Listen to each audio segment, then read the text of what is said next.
Am I the a-hole for not wanting to pay for my father's medical bills?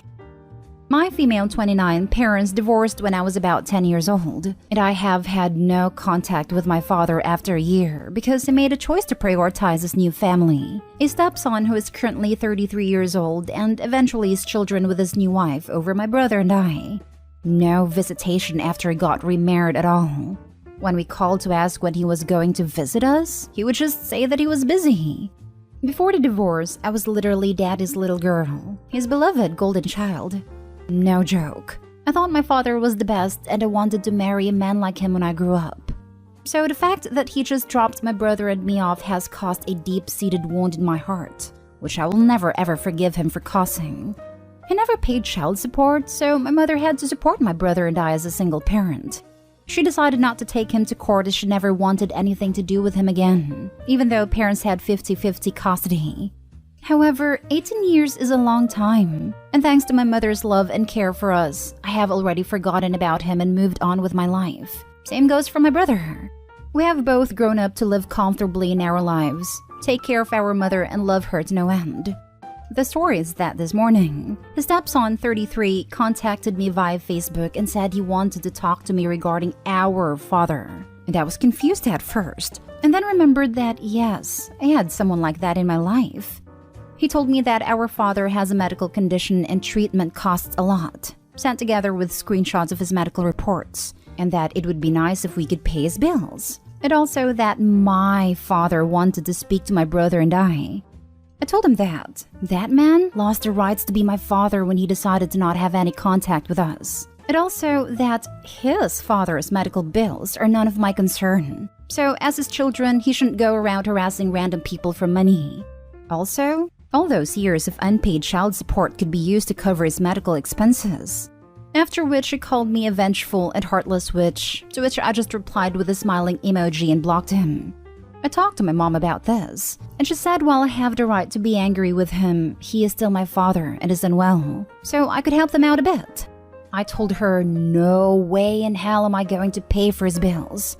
He has his children to pay for it, so let them settle it. He made his bed, now let him sleep on it. Was I the a-hole here? Now for the top comments. Nope, not the a-hole at all. Regardless, your father out and out discarded you, and as far as you know has never made any attempt to see you or talk to you in 18 years. Hell no. On a separate note, your mother is a bit of an a-hole for not pursuing child support. It's not for her, it's for you and your brother. And she wants you to contribute? Nope. She wanted nothing to do with him, wouldn't even let any of his money go to supporting your upbringing, so you can do the same. I believe Opie's mom is a total a-hole for not pursuing child support. She sounds really weak and gutless. Yeah, it really does suck dealing with the courts and a deadbeat ex, but she should have done it anyway. I don't think we can judge the mom on that completely. We don't know how the father treated her, or if she wanted to force the children into a situation where they had to deal with their prickish father. Not stay home. Your mother needs to stay out of this. She made a decision to not go after him for child support, which was wrong. That was not her money she was forfeiting. It was your money. Your father bailed out of your life a long time ago. There was no way in hell I would talk to the stepson or anybody else about this. You are not an ATM. True. They only want Opie because they have the money, not because they want Opie in their life. If Opie's mom wants to contribute so badly, then she can put up the money. Not the a-hole. The man is an a-hole. He chose to drop you and not to support you in any way. If they tried to sue you, you have all the unpaid child support to prove he was not up to his responsibilities as a parent, and thus you owe him nothing. Your mother was an a-hole for not taking him to court, and thus robbing you of the child support he owed you. If she wants to keep helping him, she can pitch in. That man is not your father.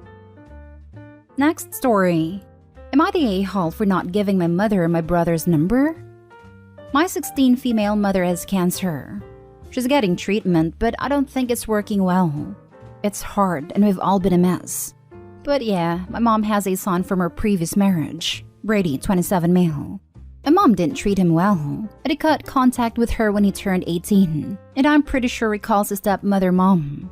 I don't blame him and can respect/accept the fact that while my mom was a great mother to me, she was a terrible one to him. We talk occasionally, but it's usually just him sending me pictures of his wife and kids, and me sending him pictures of my cat and I. Lol. He has zero contact with my parents. I don't know if it's the cancer or the inevitable, but my mom has been talking about Brady a lot.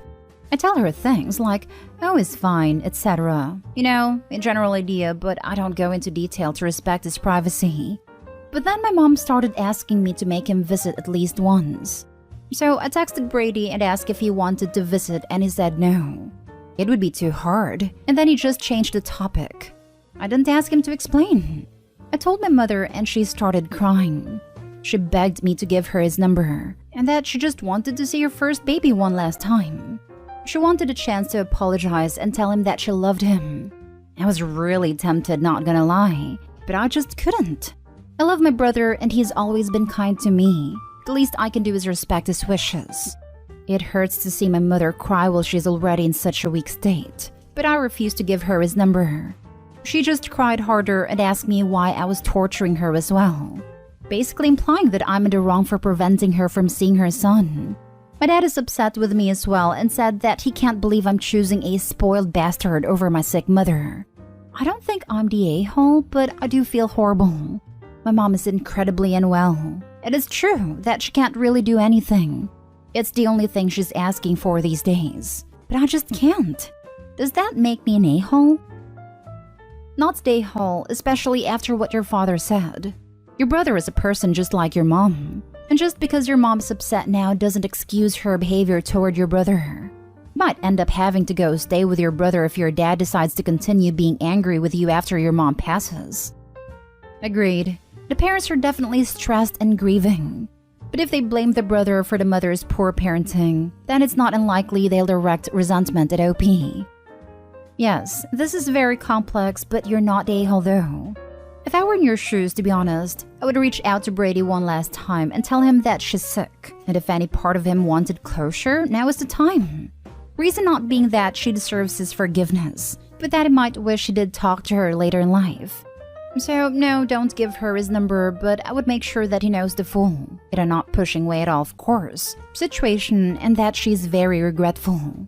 That way, if there is some hurt, she can heal before it's too late and he doesn't miss out. But if he doesn't want to, then unfortunately she simply has to deal with the consequences of her actions, and can't just ransack his life regardless of his wishes. Not stay home. You may want to consider adding a password to your phone, if you don't already have one, and changing your brother's contact name in your phone in case your mother decides to go snooping for his number. Not stay home.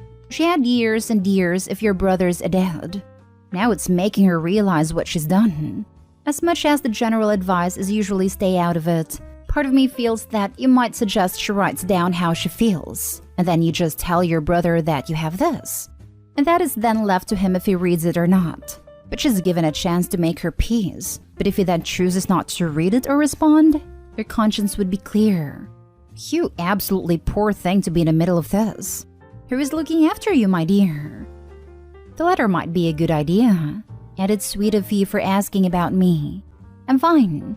I don't think the situation's really sunk in for anyone yet, so I don't blame my parents for being preoccupied.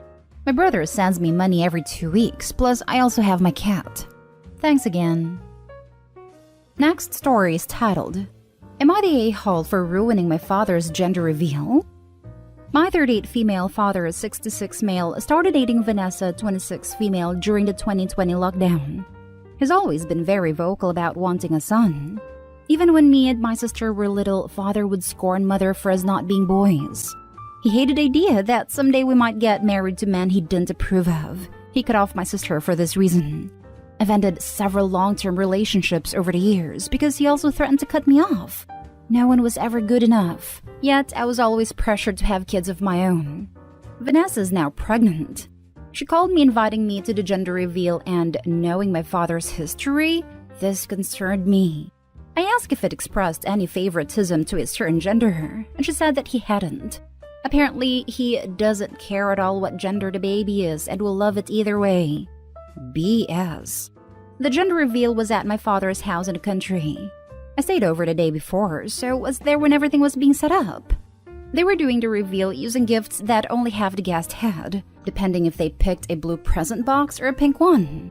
It was my job to get the text from the doctor and to tell the present people which color box to put the gift in. I was one of the first to find out that baby was a girl. Throughout the time I was there, Father kept on with his "I don't care what gender" spiel in front of Vanessa, but in private he stated multiple times his preference for it to be a boy. If it wasn't a boy, then he said he'd be happy to go another round until he got one, unless Vanessa lost her figure. He constantly said like he felt it was a boy and that he's got it right and finally getting a last name, son. He also asked me for hints as he knew I knew the gender. Every time he did, I heavily implied he was right. To clarify, I never lied or told him the gender. I just implied that he was right. By the time the party happened, he was convinced and went around telling people he was certain it was a boy and trying to look impressive. Suffice to say, when his blue present box was empty and Vanessa's wasn't, he wasn't very happy. Everyone who didn't already know he'd wanted a boy could tell he was upset, and Vanessa was clearly uncomfortable. He blamed me for lying to him and said that out of my jealousy, I ruined the event. Apparently, he wouldn't have thought it was a boy if I hadn't told him. But he also said I ruined Vanessa's experience, and I do feel bad about that. It's her first baby and she was so happy to find out what it would be. I might have ruined her experience by egging my father on in his convictions. I feel like I didn't do anything wrong, but if I hadn't said anything, Father might have been able to act better. Am I the a-hole? It's not relevant, but adding as people are mentioning it in comments. My sister passed away a few years ago. I stay involved for the inheritance. Yes, for myself, but mostly for her son/my nephew, so he might be able to get the opportunities he deserves. Added to, all the Henry VIII parallels are cracking me up. But I have to say, with 2 girls and 1 boy, Henry did have the better odds. Now for the top comments. I'm sorry, but what? Your dad is 66 and dating a girl of 26? And no one in your family's concerned about that or considers that extremely creepy? And now she's pregnant as well. Not stay home. We all think it's rather weird. I deleted this point to get it within the character limit, but he has a lot of money, so that plays a huge part in it. Is his money the reason you care about being cut off? I can't imagine any other reason for wanting to keep him in my life. And even that isn't enough. Live your life. His money isn't worth your happiness. His money has given me a house. It allowed me to start my own business. But it's true. I could make enough now to walk away. I stay in the picture for my nephew mostly. As my sister was cut off, he wouldn't benefit at all unless it was from my inheritance that I'll leave/put in trust for him. Your dad is the a-hole for dating someone 40 years younger than him and having a child at his age. When the child turns 18, he will be 84 to 85 years old? It sounds like an awkward situation all around, but you just kind of played it cool. He's probably more mad that he didn't have a son and channeled his frustrations at you. Not the a-hole, but you have some interesting family dynamics. Health problems and neurological problems are also much more prevalent in kids with very old fathers. Now for the last story. Am I the a-hole for blowing up at a nurse for telling me that my daughter wasn't my daughter? So me and my partner adopted our daughter 2 years ago. We don't have any biological children, and we don't really plan to just yet. Our daughter is 6 years old now. She does understand that she's adopted, and we've made it clear time and time again that even though she didn't come from my belly, we still love her and treat her as if she did. The other day, I took her to a pediatrician because she said that one of her ears felt full. She did have a cold last week, so that was expected. It is said that her ear would drain out eventually. All good. The nurse comes in with a discharge sheet and commented that she would have never assumed that I was the mother of my daughter since I looked nothing like her, which I don't, for obvious reasons. So then I said, oh yeah, we adopted her, so that's why she doesn't look me or my husband. Then this nurse goes, oh, okay, so she isn't your daughter. I was a little confused because I thought I had just explained this whole situation. I said again, she is my daughter. We adopted her a few years back. The nurse says, but technically she isn't your daughter, and her real mom is somewhere else. I was really upset because what the actual hell? I said again, but she is my daughter and I am her mom. The nurse kind of sighed and said, okay, maybe legally you are, but her real mom is the one that gave birth to her. My daughter was looking up at me kind of confused and I can't even imagine what was going through her head. I had enough. I said to this nurse, what the hell is wrong with you? I keep telling you that I am her mother, and you keep denying that. In front of my daughter, no less. The nurse goes, I'm just stating a fact. Biologically, she's not yours. I went again, yeah, because she's adopted. We adopted her and gave her a home. What, I have to push her out of my V to be her mother? The nurse goes, well, that's the dictionary definition of what a mom is. I had enough. I told her to wash her mouth of the BS she had been saying at me and my daughter, and I left and went home. I was really shaken up at this point, and was still when we got home and my husband noticed. I told him what had happened. He told me that the nurse was really dumb for saying that, but I shouldn't have blown up on her like that. As a nurse, call the office manager and report that nurse. The amount of obscenities I want to use would probably get me banned, but she was beyond unprofessional for every single word of that. And she said it in front of your daughter? I guarantee that is not how we are taught in nursing school. I am so angry on your behalf. But please, please report her. Not stay home. As a nurse, I agree. She's not only unprofessional, but violated a nursing code of ethics. And also general human morality. Not stay home, but please report this nurse. It's incredibly unprofessional, and she needs to be reprimanded. Who knows what insensitive thing she'll say to someone a lot more vulnerable. She makes my blood boil. I'm so mad on your behalf. Exactly this. Please report this person ASAP. This condescending attitude, especially in front of your child, is completely unacceptable. The doubling down with a whole definition response is what made my blood boil. I would have told her to look up some other choice words in her little dictionary. Someone that speaks to clients this way is entitled and ignorant. She definitely doesn't listen to her patients, and that's frustrating at least and dangerous at most. Edit. Thank you so much for everyone's kindness and support. My husband did apologize to me and he gets that I was just sticking up for our child. Who is our child whether people like it or not? We went to the clinic in person and filed a complaint, and hopefully it will turn out in our favor, and in favor of those who don't exactly have a so-called traditional family. Thanks again.